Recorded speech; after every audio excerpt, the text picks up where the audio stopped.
네, 안녕하세요. 무엇이든 무역이 돼, 무엇이든 FTA가 돼 아나운서 김원석입니다.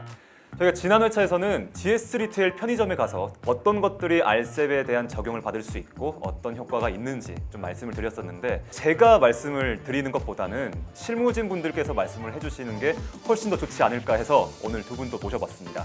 대한민국 대표 주류 회사 하이트진로의 민원기 대리님 나오셨고요. 네, 그리고 대한민국 최고의 황산니켈 제조업체 캠코의 장진혁 팀장님 나오셨습니다. 안녕하십니까? 안녕하세요. 네, 오늘 이렇게 두 분 모시고 이야기를 나눠볼 텐데, 먼저 민원기 대리님, 네. 하이트진로.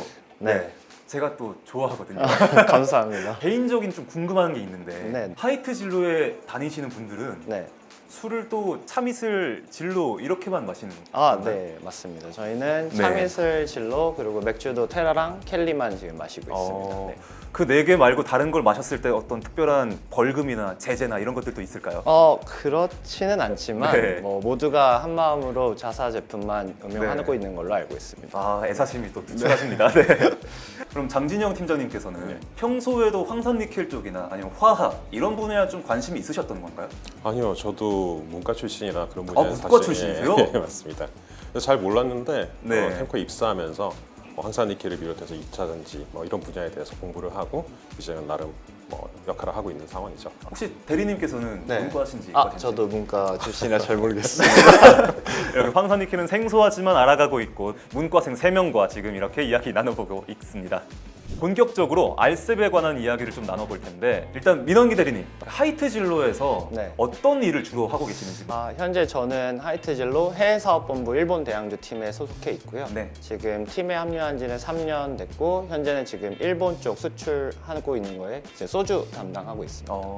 제가 여행 갔을 때도 일본에서 사케나 이런 종류들만 먹었었지, 사실 일본에서 참이슬이나 진로를 먹었던 적은 없었던 것 같아요. 그게 아무래도 사실 코로나 전이랑 후랑 분위기가 많이 다른데요. 네. 사실 코로나 전만 좀 하더라도 참이슬을 찾아볼 수 있는 곳은 한국 식당이나 한국 마트에 좀 주로 있었고, 네. 코로나 이후에는 일본 편의점 어딜 가시더라도 네. 쉽게 참이슬을 찾아보실 수 있습니다. 그럼 쉽게 구할 수 있는.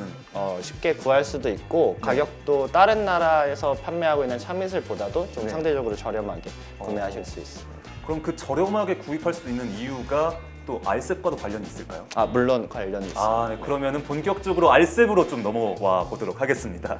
참이슬, 하이트진로 이쪽 네. 회사에서는 네. 알셉이란 제도를 어떻게 알게 되셨는지도 궁금합니다. 사실은 수출하는 업무를 하다 보면 사실 당연스럽게도 무역 관련 뉴스나 신문 통해서도 많이 접하고 있고요. 그 다음에 무역협회에서 아침마다 이제 굿모닝 뉴스레터를 네. 발신해주고 있는데 해당 메일을 매일 아침 참고하면서도 좀 도움을 받고 있습니다. 매일마다 그런 무역협회에서 나온 그 뉴스레터를 참고하신다 이런 말씀이신 거죠? 네, 맞습니다. 아주 만족스러워하고 계시는 뒤에 무역협회 관계자님. 네. 알셉이 처음 발효가 된다라는 소식을 접했을 때 네. 하이트진로 내부에서는 또 어떤 반응이었을까요? 또 저희 부서 입장에서도 당연히 반가운 소식이었고요. 네. 근데 하지만 저희는 실질적으로는 수출을 하고 있는 부서이기 때문에 실질적으로 관세 효과를 얻는 것은 수입국이나 수입사거든요. 네네. 그래서 해당 부분을 어떻게 활용할 수 있을지 좀 수입국이나 수입사와 좀 같이 의논을 많이 했던 것 같습니다. 그러면 기존에 대비해서 이 알셉을 활용했을 때 몇 퍼센트 정도의 절감이 있는지 혹시? 저희가 지금 수출하고 있는 HS 코드 기준으로는 지금 기본 세율이 17.9%고요. 네. 그다음에 WTO 협정을 했을 때 그 전까지 16%였고 현재 올해 기준으로는 알셉 적용했을 때 13.7% 적용받아서 기존보다는 되게 많은 절감 효과를 얻고 있습니다.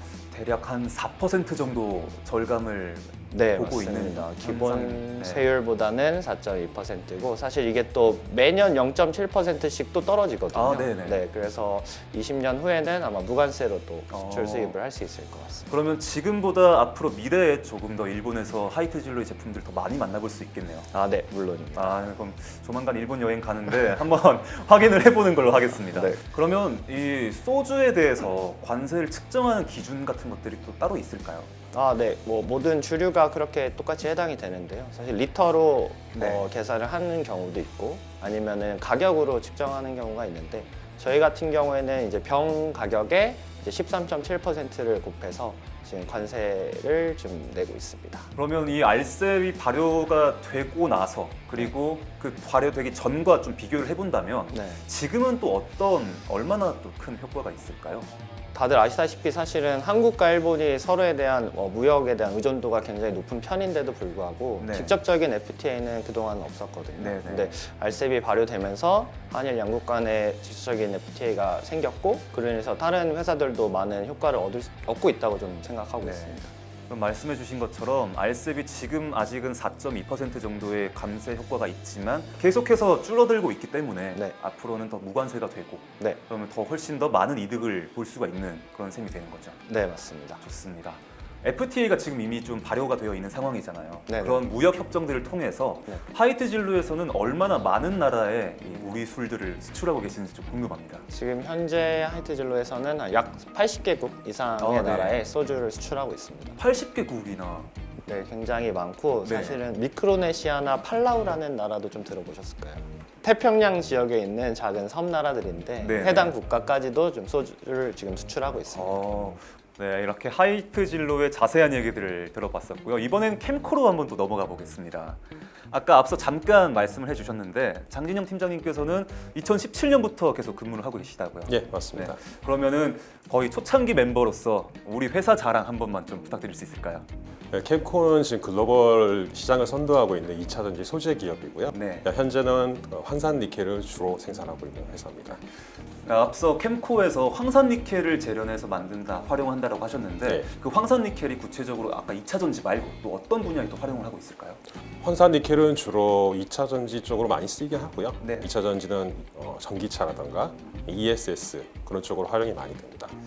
전기차 같은 경우는 많이 아시겠지만 ESS는 좀 생소하실 분들도 좀 있을 것 같은데요. 네. 좀 쉽게 예를 들어서 설명하면 그 공장에서 전력을 많이 사용하는 경우에 그 전력 비용도 무시할 수 없는 규모거든요. 네네.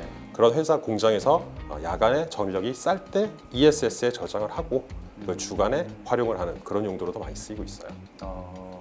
그러면 이 황산 니켈이라는 게 생소할 수는 있겠지만 어쩌면 모두에게 좀 필요한 그런 부분이라고도 볼 수 있겠네요. 지금 많이 쓰이고 있죠. 그러면 이 황산 니켈을 다루고 있는 캠코가 우리나라를 대표하고 있는 기업이기도 하잖아요. 네, 그리고 또 맞습니다. 글로벌로 봤을 때도 8위 정도 아주 높은 순위로 기록을 하고 있더라고요. 또 알셉 얘기로 한번 또 넘어와 보도록 하겠습니다. 캠코에서는 어떻게 알셉을 접하게 되셨나요? 캠코의 현재 주 고객사는 일본 기업들이 많이 있습니다. 네. 일본 기업 같은 경우 황산 니켈은 기존 3.9%의 관세를 부과하고 있었고 여러 가지로 고민이 많았었어요. 네. 그러던 와중에 알셉이 협의가 시작된다는 얘기를 접하게 됐고 그 이후로 지금까지 꾸준히 관심을 갖고 결국엔 타결되는 데까지 오게 된 거죠. 알셉이 발효되기 전까지는 어떤 상황이었다고 좀 볼 수 있을까요? 황산 니켈 글로벌 경쟁사는 이제 유럽이라던가 네. 핀란드 아니면 대만 이런 업체들이 있었는데 이런 국가에서 경쟁을 하게 됐었는데 유럽 같은 경우는 일본과 관세가 없었어요. 네. 그리고 대만 업체 경쟁사도 있어서 그 당시에는 저희 한국산 황산 니켈, 즉 저희 회사 제품이 일본 기업에게는 2순위, 3순위 고려 네네네. 대상이었고요. 그러나 알셉이 발효되고 관세가 철폐가 되면서 현재는 일본 고객사들이 최우선적으로 캠코의 황산 니켈을 생각하고 있죠. 그럼 황산니켈 같은 경우에도 그 일본을 대상으로 했을 때 이 관세가 지금 아예 철폐가 되어 있는 상황인 건가요? 예, 즉시 황산 니켈은 즉시 철폐 품목이라서 현재는 네. 관세가 0으로 적용이 되고 있습니다. 그럼 그 이전과 비교했을 때 훨씬 더 수출량도 많아지고 예, 회사 그렇죠. 입장에서도 훨씬 더 좋게 받아들였을 것 같아요. 예, 맞습니다. 어땠습니까, 내부적으로? 내부적으로는 확실히 저희 경쟁사들에 비해서 가격 경쟁력을 확보했고 네네. 그러면서 일본 시장에서 확실히 캠코의 황산 니켈이 자리 잡게 될 수 있었고요. 3.9%라고 하면 네네. 사실 그렇게 커 보이진 않을 수 있는데 네. 황산 니켈이 예를 들어서 1톤당 5,000불이라고 가정을 했을 때 3.9%면 약 200불 정도가 됩니다. 네. 그런데 그 5,000불 중에 니켈 메탈 원가가 90%고 나머지 가공비라든가 그런 기타 비용이 10%예요. 그렇게 봤을 때 200불이란 건 상당히 저희한테는 임팩트가 크고 가격적인 경쟁력을 확보할 수 있었다고 생각하죠. 네. 오늘 두 분 좋은 말씀 감사하고요. 그리고 마지막으로 아직까지 알셉 협정의 효과를 누리고 있지 않은 기업들에게 선배로서 한마디 해주신다면 어떻게 할 수 있을까요? 알셉이 사실 많은 국가에서 또 많은 품목에 적용되는 부분이 굉장히 많이 있는데 그래서 자사가 어떻게 적용되는지 또 어떻게 적용하면 좋을지 좀 알아보고 그다음에 뭐 그게 좀 많이 어렵다면 또 무역협회 통해서 상담을 하면 또 좋은 긍정적인 효과가 있지 않을까라고 생각합니다. 네, 좋은 친구 무역협회가 있다는 사실 꼭 기억을 해주셨으면 좋겠고 캠코의 선배님께서도 한 번 더 말씀해 주십시오. 알셉이 발효되면서 일본 시장에서 한국산 제품들이 큰 폭의 가격 경쟁력을 확보한 것 같아요. 저희도 그렇지만 앞으로도 많은 기업들이 일본 시장에 진출해서 많은 수출을 이룰 수 있었으면 좋겠습니다.